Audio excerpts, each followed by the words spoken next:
Hi friends, দেখো আজকে আমি বানাবো ঝাল সুজি। তো দুই একজন আমাকে জিজ্ঞাসা করেছিল যে ঝাল সুজির রেসিপিটা কী আছে। তো দেখো, ঝাল সুজি বানানোর জন্য একটা আমি 200 গ্রামের সুজির প্যাকেট নিয়েছি। আর নিয়েছি এখানে মাঝারি সাইজের একটা আলু, আর নিয়েছি দুটো পেঁয়াজ, আর সামান্য কাঁচা লঙ্কা। যারা ঝালটা বেশি খাও তারা লঙ্কার পরিমাণটা বেশি দিতে পারো। তো চলো ফ্রেন্ডস, এবার বানানো যাক। তো ফ্রেন্ডস দেখো, ঝাল সুজি বানানোর জন্য আমি কড়াইটা বসিয়ে দিয়েছি এবং তাতে দিয়ে দেব সাদা তেল। তেলটা গরম হয়ে গেছে। এবার তেলের মধ্যে আমি দিয়ে দেব আলু, পেঁয়াজ,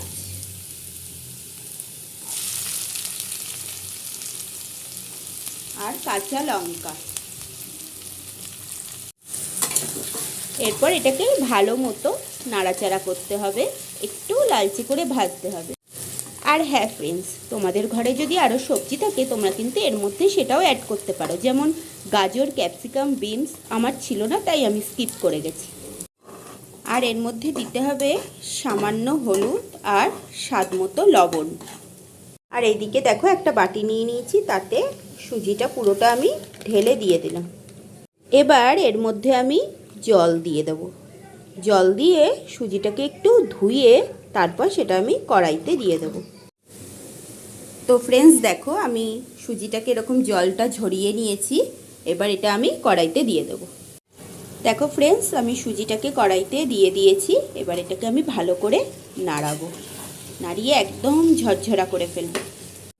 আর হ্যাঁ ফ্রেন্ডস, সুজিটা দেওয়ার পর কিন্তু একটু সামান্য লবণ দিতে হবে, কারণ সুজির ভেতরেও লবণটা ঢোকা প্রয়োজন। তো ফ্রেন্ডস দেখো, নাড়তে নাড়তে একদম কিন্তু ঝুরঝুরে হয়ে যাবে, আরও নাড়তে হবে। একটু ঝুরঝুরে হয়ে গেলে তোমরা লবণটা একটু দেখে নিয়ে লবণ অ্যাড করতে পারবে এর মধ্যে।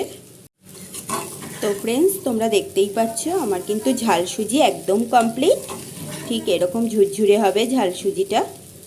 তো দেখতেই পাচ্ছ আমাদের ঝাল সুজি একদম কমপ্লিট।